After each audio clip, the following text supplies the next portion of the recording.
Hi class, today we're going to continue with section 3.6, and this is a part 2 video. So we're going to start with an example, continuing on what we learned last lecture. So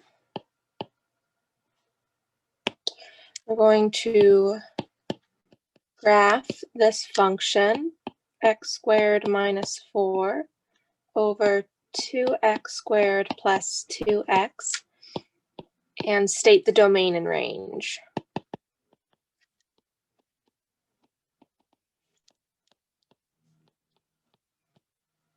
So first, we need to factor.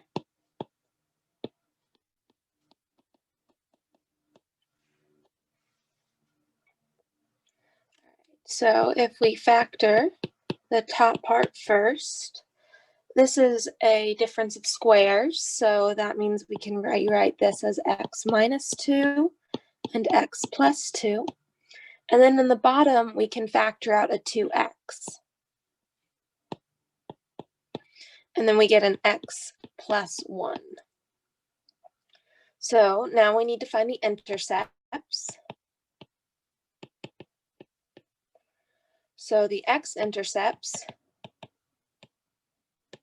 they are the zeros of the numerators. So that means that it is -2 and +2. Remember, that's the real zeros of the numerator. And the y-intercept, there's a little t in there, I forgot.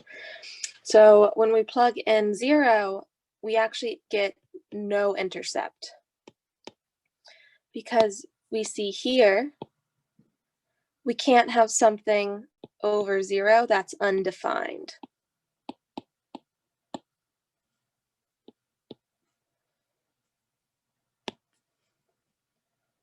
All right, so since f of 0 is undefined.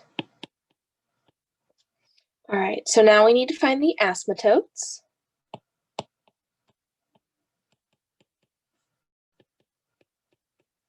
So first, let's find the vertical asymptotes.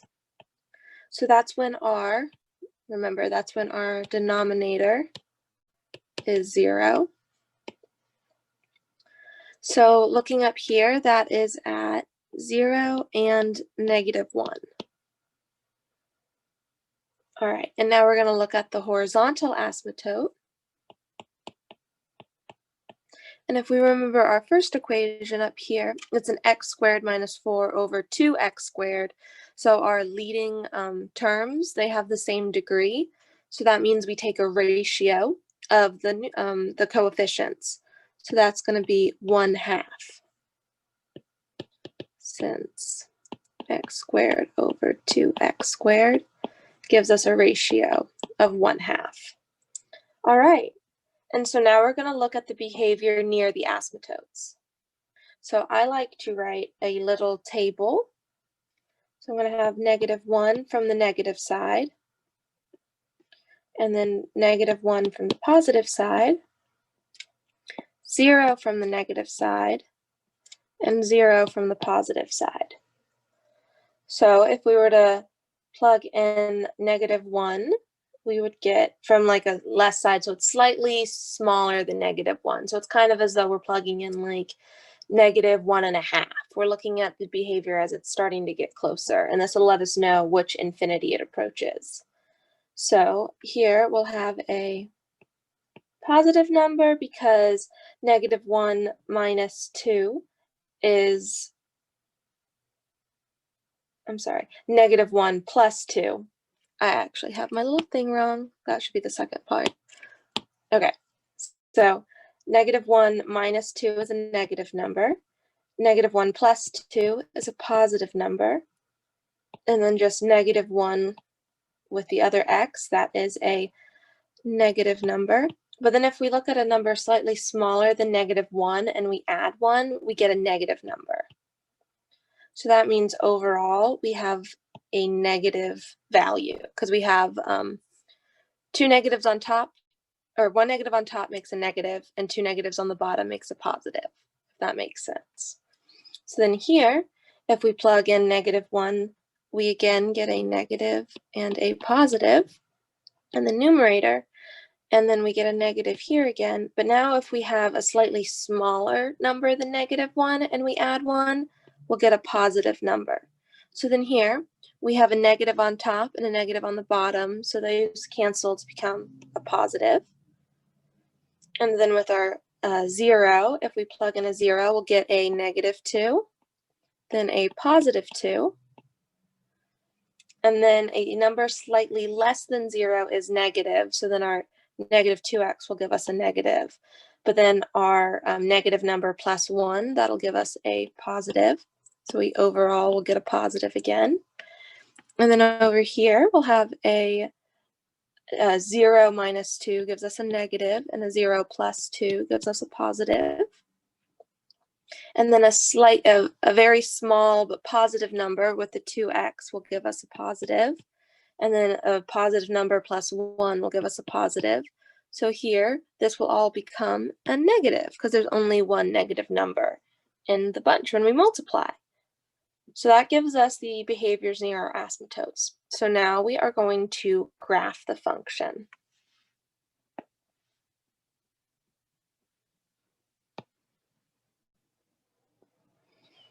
So first we need to plot our cut points, or our zeros and our asymptotes. So we know that we have an asymptote at x equals 0. I hope that's clear enough to actually make that a little bit bigger with this thing. There we go. Now we can see it over the axis. There we go. Okay. And then we also have one at x equals -1. I think, did I write a -1 up here? Yes, -1. So that means we have one here. And then we will have our zeros at negative and +2. So here's -2, and here's +2. All right, and now we remember our end behaviors with our table up here. Oh, and then I forgot our horizontal asymptote at 1/2.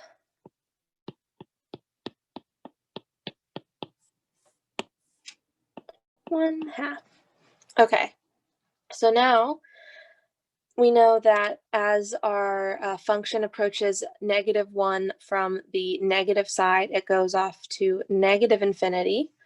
So then we can graph like this. And then in this little in-between window, in between -1 and 0, they both go to infinity. So it'll look something like this. And then on this other side, we know that as we approach 0 from the positive side, it will go to -infinity as well. So then this will look like this. It's not the smoothest line, but y'all get the idea.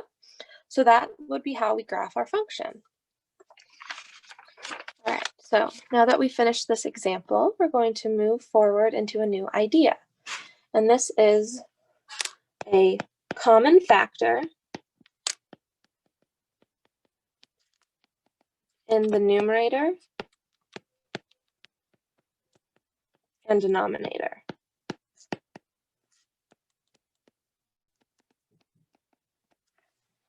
Okay. So if we have our function f of x,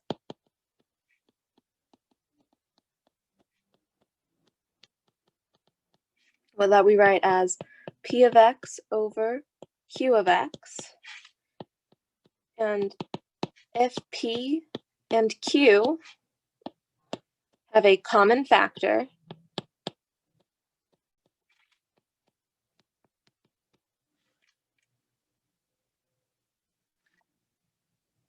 we can cancel.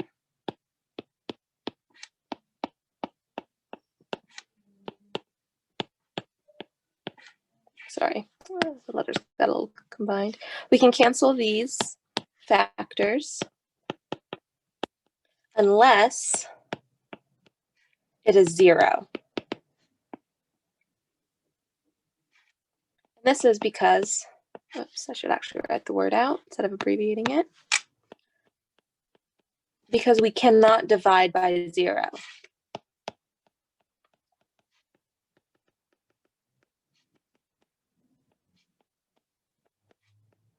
So when we have an appropriate factor,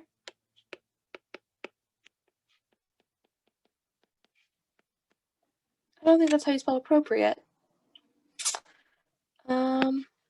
If we have a factor that works, maybe. Let's use that since I can't spell. We have a factor that works.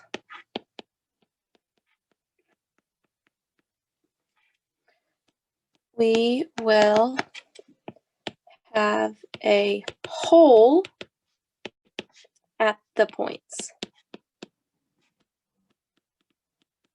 Okay, so what this means is if we work with an example,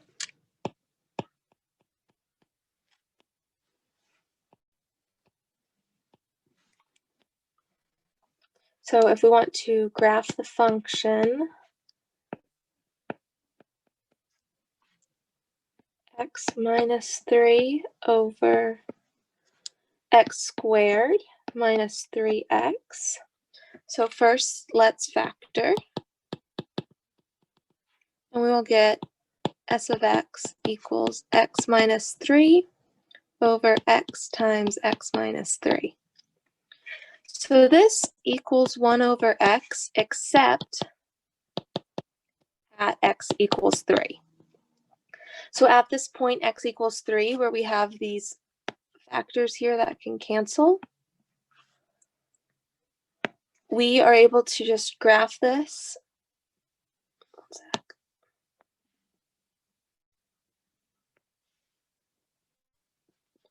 We can just graph this function as 1 equals x, except for we have a point that is empty. So we draw this hole as just an open circle because every point except for the point at 3, it works and it's this exact same function. It's just this little open circle that it does not have a value at.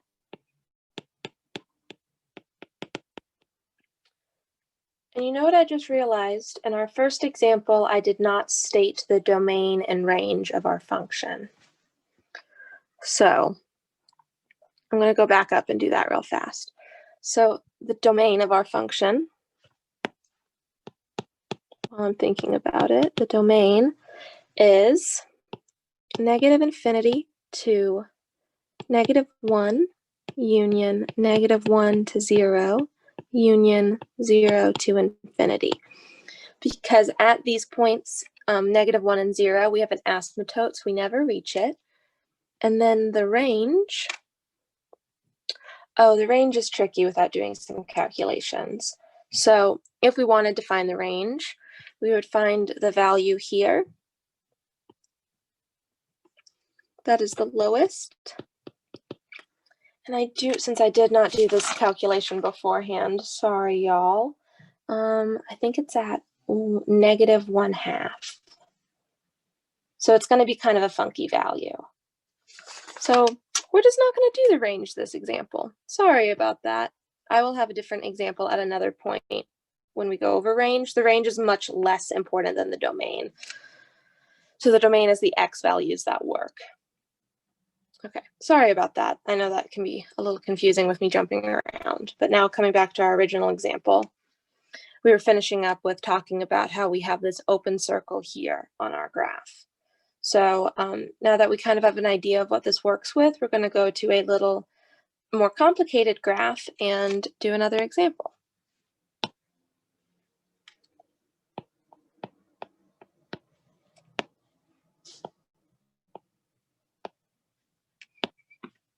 And I will find the range of that function after I've posted the video and put it in a comment next to it so that y'all can have it. I just don't want you to watch me do a bunch of computations where I might make an like adding error. So I'll add that after. All right, so continuing on with an example, we're going to graph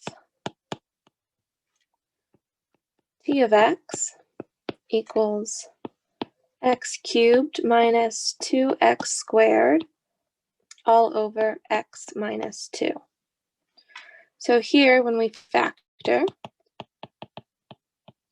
we can pull out an x squared, and then we'll have an x minus 2 over x minus 2. So this, when we cancel these two factors, just becomes the graph x squared, except when x equals 2. So it's going to be very similar to the first graph that we had, where it's one of our base graphs that we understand very well. And then we graph it.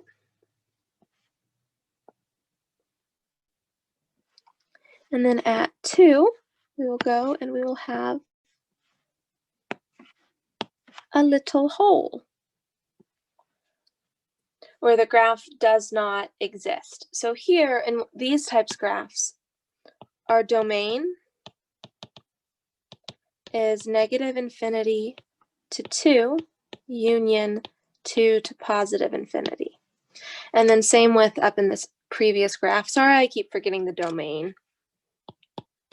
Domain is, this one also has an asymptote at 0. So it's negative infinity to 0 union 0 to 3 union 3 to infinity. And I keep saying union. I believe y'all learned set notation in 116, but in case this is unfamiliar to you or you don't remember, this little u we put in between, it's kind of like saying and. So we have something in at least one of these points, and then it's in the whole set. So it just means we get to use all of these little intervals for our domain. We don't have to pick one. All right. Okay, so that ends the second example. So now we're going to talk about another new topic, and the last topic of this section, I believe. Nope, the second to last topic of this section. Just looked at my notes. All right, so this is a slant asymptote.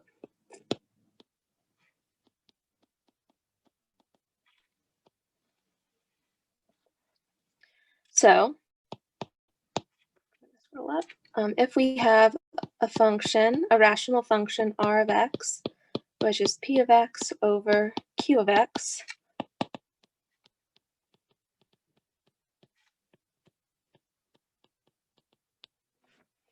in which the degree of the numerator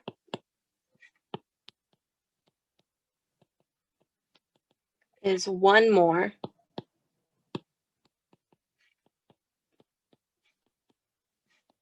than the degree of the denominator,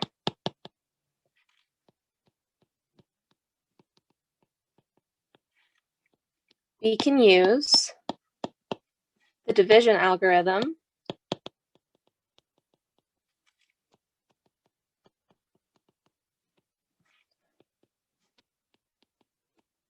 to express the function in the form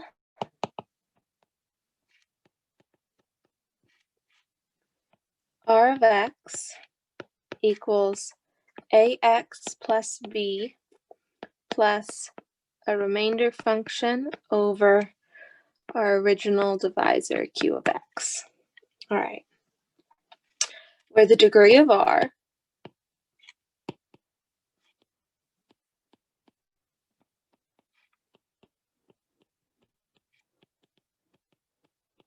is less than the degree of q.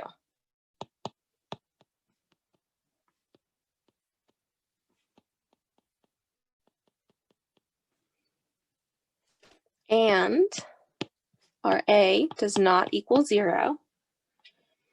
All right, and this means as x approaches positive or negative infinity, our graph approaches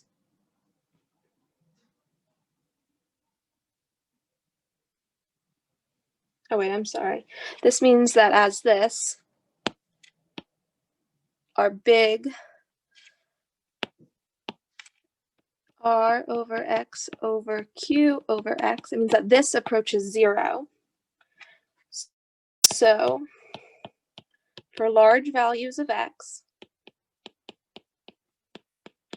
we're going to have absolute value of x because it's large values in size, not in like it's a really big positive number versus a really big negative number is kind of a small number. We're just thinking of it in like the size of the number. So the absolute value. So for large values, the graph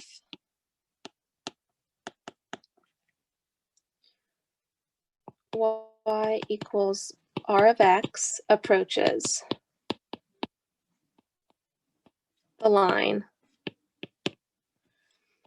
ax plus b. And we call this line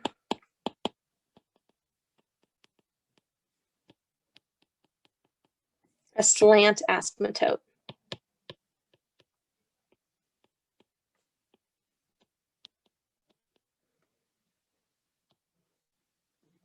So I know that was a really long introduction to this section, but it's a little complicated of a topic. So we're going to go through an example to help illustrate what this means.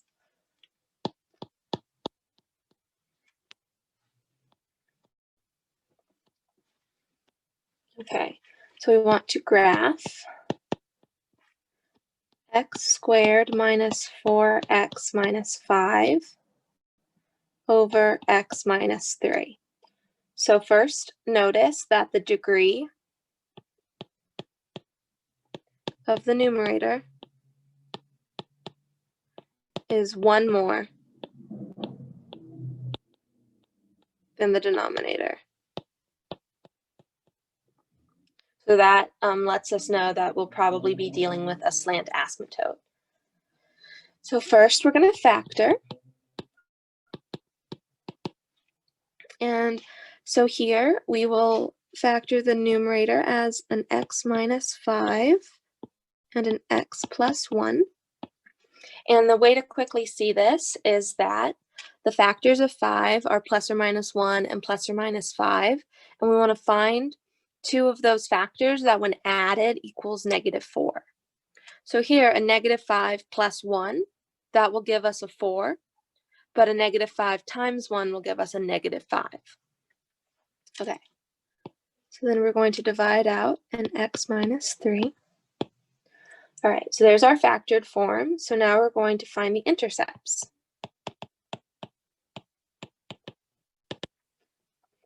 So for x, it's the zeros of our numerator, so that will be 5 and negative 1. And for y, when we plug in 0, we'll get a negative 5 over a negative 3. So that will just simplify as positive 5/3. Okay, and then we're going to look at vertical asymptotes.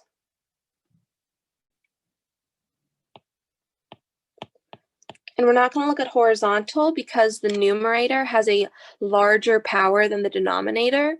So that means that it will not have a horizontal asymptote. But the vertical asymptote is when the denominator equals 0, and that is at 3. Okay, so now we're going to look at the behavior near the asymptote.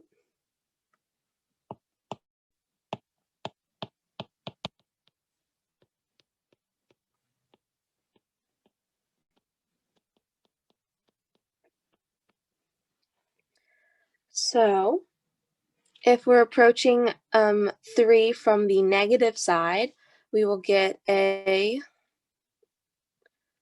negative number and then a positive number, and then from the negative side, we will get a negative number. So it'll be a negative over a negative, so that means that it's positive.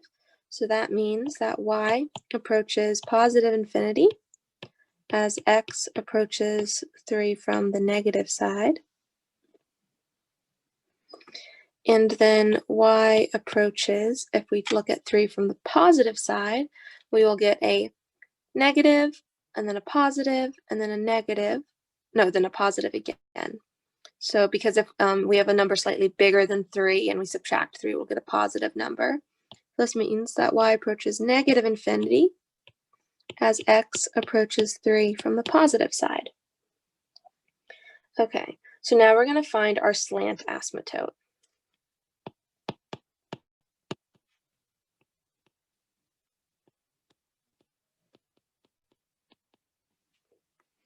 So first, we need to divide by x minus 3, and for this, I will use synthetic division. So we'll have a 3, and then the coefficients of our function, when it's factored out, are 1, minus 4, and minus 5. So we'll bring down the 1. 3 times 1 is 3. Negative 4 plus 3 is negative 1. And then this becomes a negative 3, and when we add, we get a negative 8. So here, our ax plus b will be x minus 1, and our remainder r, this will just be negative 8. So that means r of x will equal, oh, I think I used an s of x at the beginning. I didn't use anything. Okay. R of x equals, there we go. So that means our r of x is x minus 1 minus 8 over x minus 3. All right, so now when we graph this,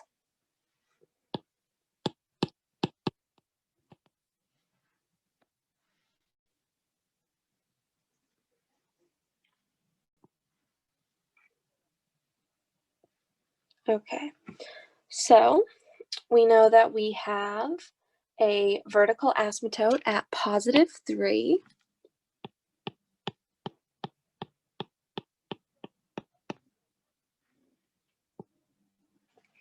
And then we have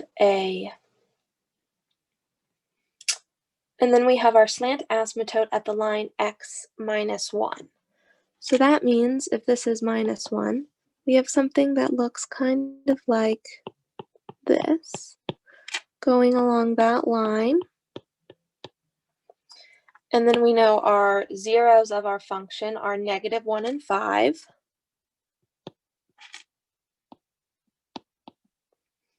And then we know the behavior near our asymptote.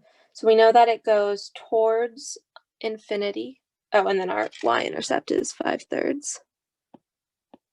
Okay, so it goes towards infinity as we approach from the negative side.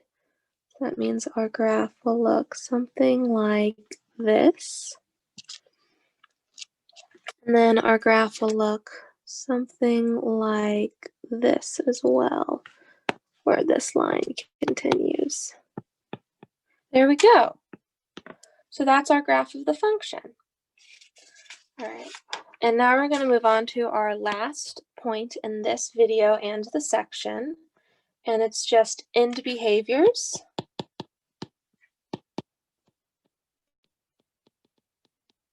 Of rational functions.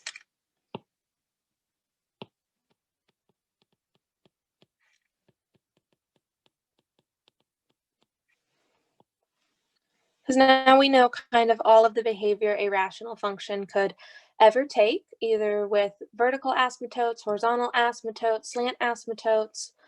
So now we can put all of this together and truly understand how rational functions behave in all situations.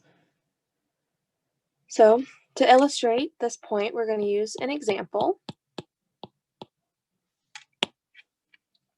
So we're going to graph the function x cubed minus 2x squared plus 3 over x minus 2. So notice that our degree here is larger than the degree here by 2, not by 1. So that means there is no slant asymptote.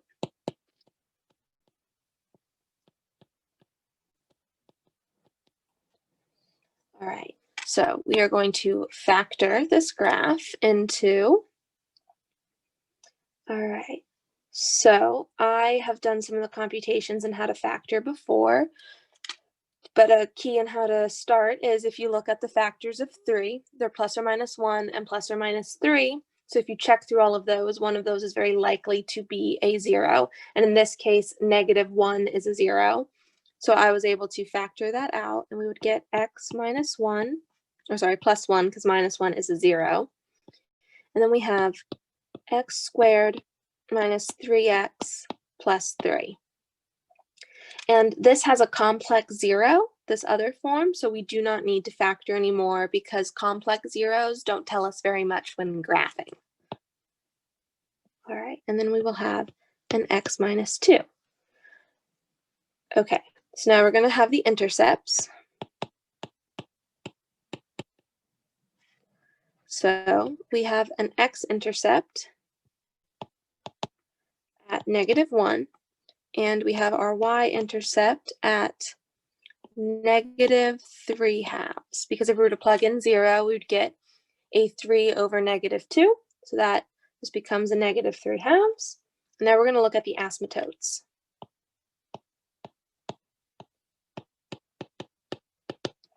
So we already know there is no slant asymptote, and there's also no horizontal.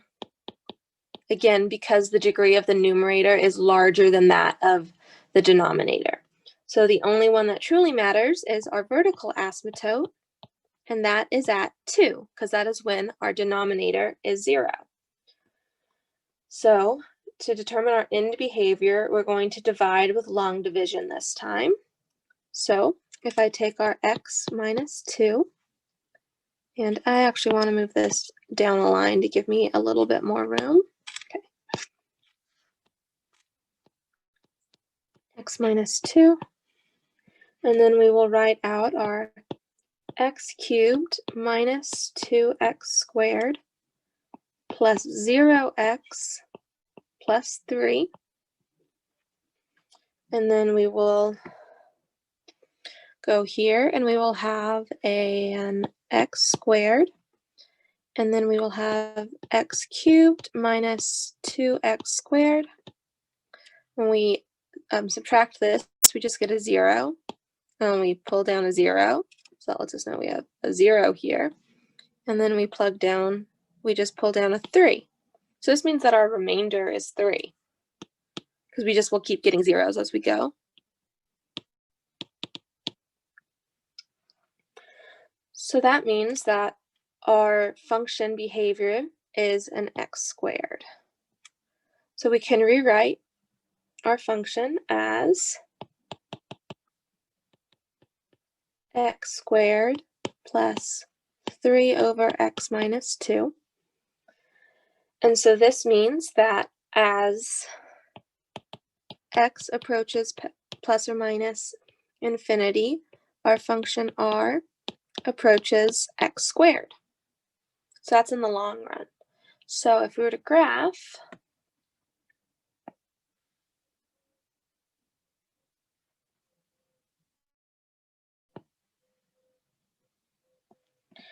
we know that we have an intercept at -1.